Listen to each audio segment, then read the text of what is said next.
Imagine this.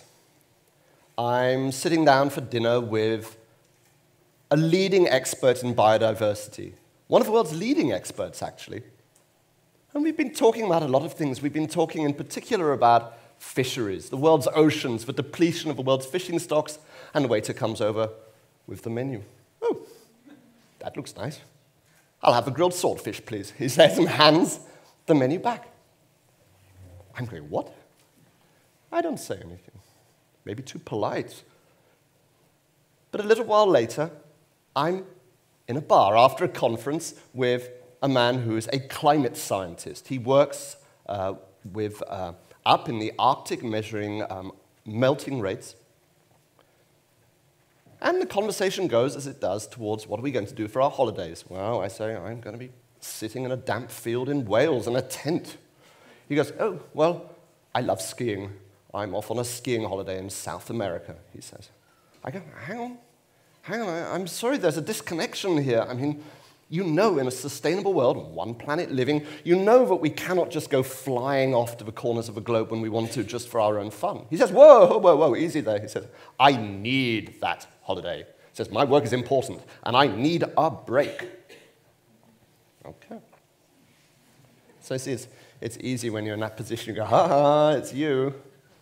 But last month, there I was in America doing my book tour, and this animal rights activist comes up to me waving the report, I think it was the FAO report, that says that the impacts of a Western meat-eating diet is the equivalent per person of driving a small truck. And what do I say? Well, it's a bit hard for me to say anything because my mouth is full having taken a bite out of the biggest burger you have ever seen. And you better believe, this is America, right? So this burger is about the size of half a cow. And what do I say? I go, I said, I was hungry. But I find my composure. I quickly find some clever arguments. Yes, I say, well, I cycle to work. I have a low-energy eco-home. And I say, well, surely in an eco-world, we could have a little eco-burger every now and then. Surely there's a room for a few little weaknesses, but I'm doing all of this great work. You see, that's what we all do, is we find the stories to back up the disconnection between what we know and what we do. And being clever people, or think we're clever people, we find clever stories to back it up, full of details and facts and figures, but nonetheless, stories. Is this a problem? Does it really matter? And of course, the answer is yes, it totally matters. Because what we're doing as individuals is no different from what happens on a much, much bigger scale with the way that politicians say, yes, we totally care about the environment. Look at all of these things we're doing over here. But actually, the stories they tell and the things which excite them are about destructive growth. Or oil company executives who say, oh yes, climate change, that's a serious problem. Look, here's this solar scheme we have over here. But actually, the stories they tell each other, the things which make them excited, is about the opening up of new oil frontiers. It's these stories we tell each other which contain the element of what I want to talk about tonight. And the question, how is it possible? How do we do this? To separate what we know from what we do and from what we care about. This is a key question. It's a key question for us as we move towards one planet living. It's a key question for how we make these connections. It's the key question behind how we make the scientific information we have active. So let's look for the science.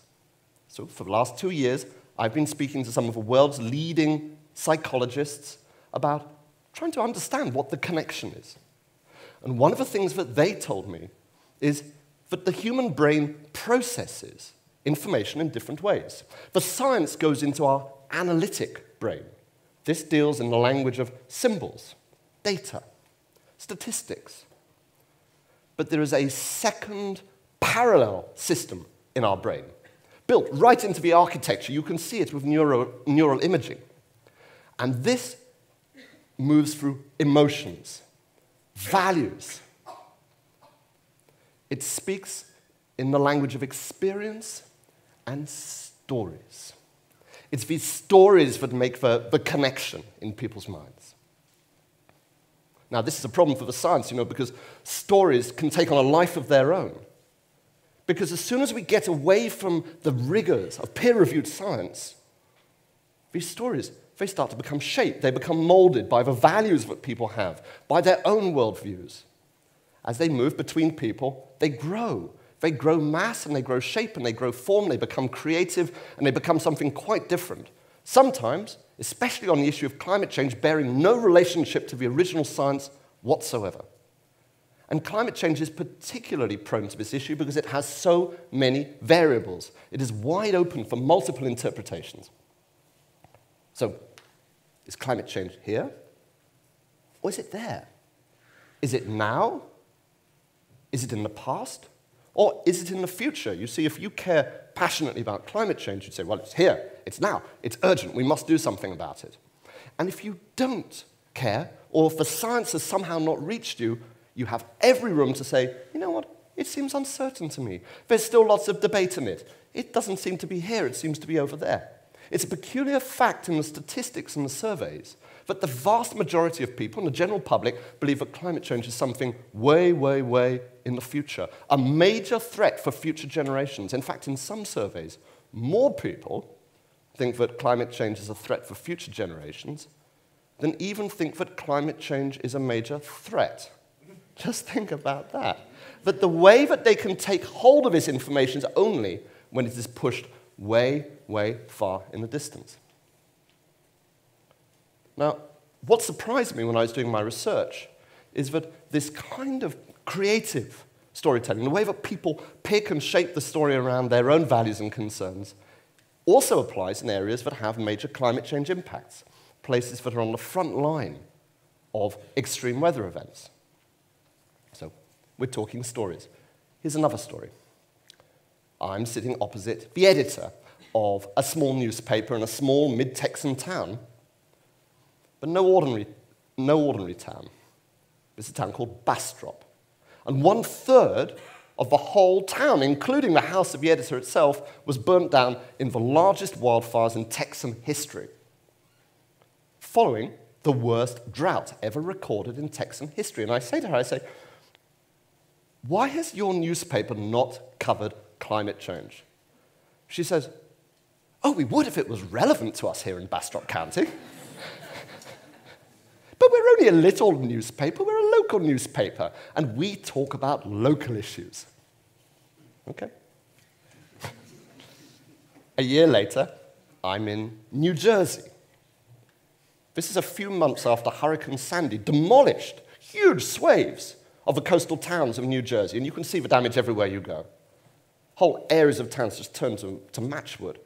And again, I'm sitting opposite one of the mayors this time of one of these towns. I say, look, you're a great leader and I have a great idea for you. How about you get together with other mayors up and down the New Jersey seashore and you go to Washington and you have a press conference and you say, climate change, it's real, it's deadly, we're the victims, we're at the front line of attack, we demand action now. See, I'm a campaigner and this sounds like a great idea if you're a campaigner. But she just looked at me and laughed. And she said, are you crazy? I said, well, it seemed like a good idea. She said, are you crazy? I'm trying to rebuild my community here. I'm trying to bring in new investment. I want to tell a story of positivity, of hope, of optimism, of how we're going to build something better and stronger out of this. And you want me to go and start telling everybody this is going to happen again?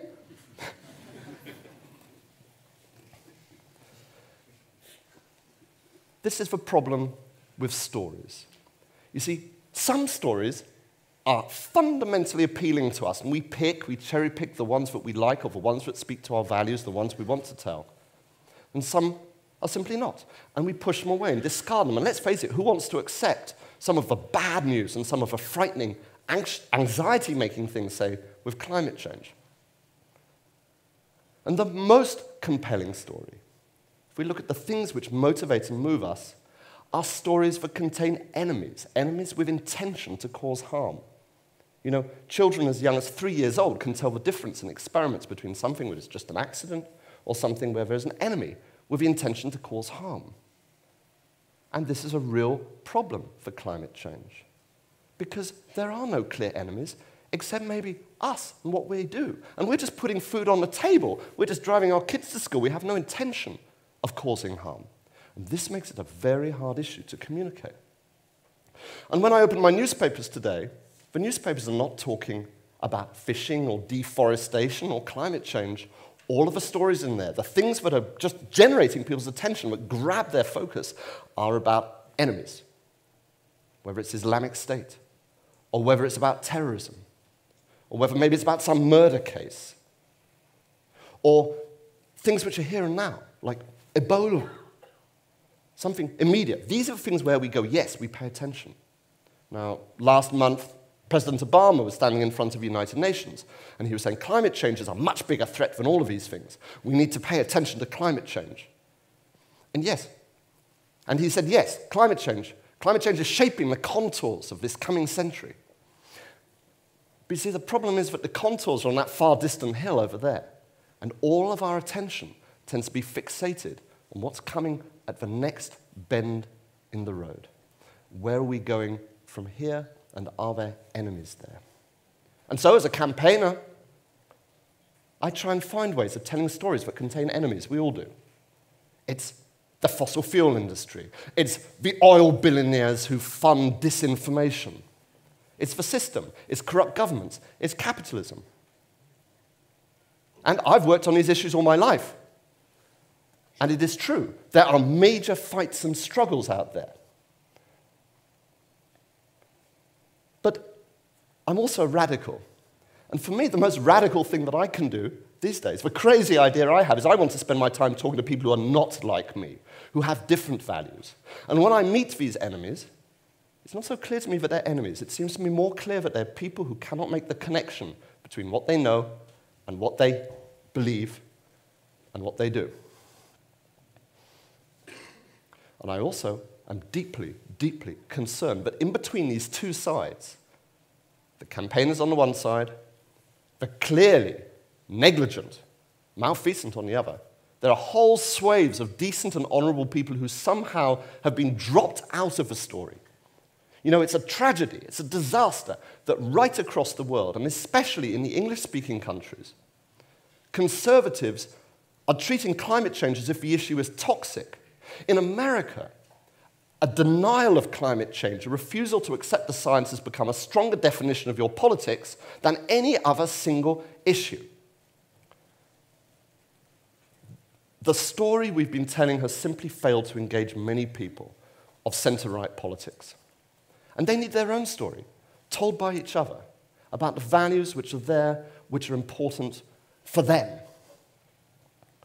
You see, I think we need news stories. I think we need news stories at every level. Because this isn't an issue that should be pulling us apart of anything. All of these issues, these big environmental crises, they should be pulling us together. And I see great hope in that.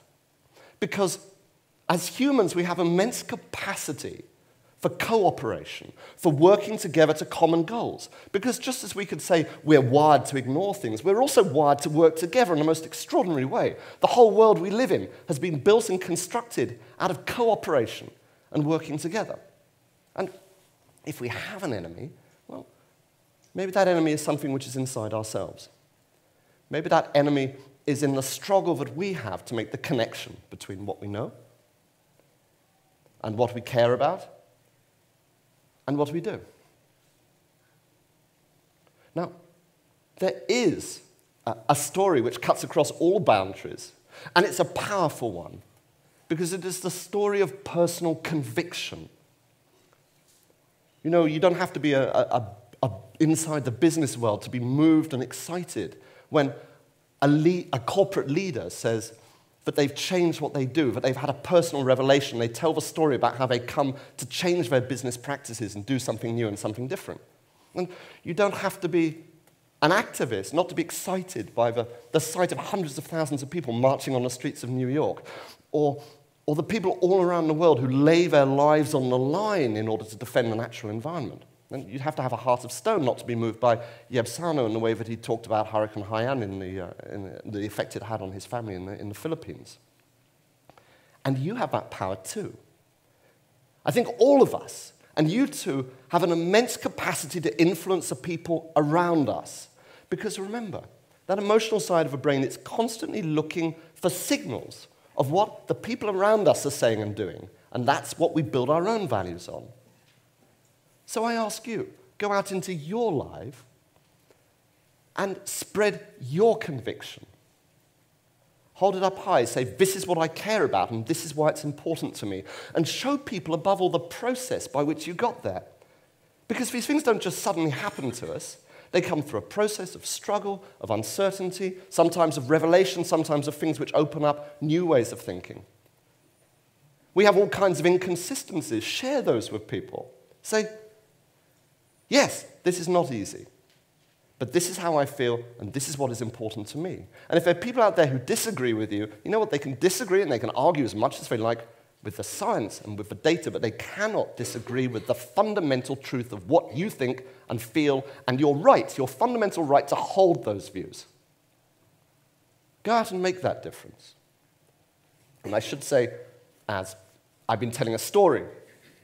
I've been telling a story of conviction, of spreading conviction. I guess I should have a postscript to it. So, for myself, having written this speech, I have been brought and confronted with the fact that my eating habits are simply not sustainable. Unfortunately, I love, what do you say in Brussels, steak au point? I love this. I'm going to have to change it. That is going to have to change because I have a disconnection in myself between what I know, what I think about, and what I do. And when I think about making that change, in some ways I feel sad about maybe what I might lose, but I also feel strong, I feel honest, I feel I've made that connection, I feel I have integrity to myself, and I feel powerful, and I'd like you to feel that power too. Thank you.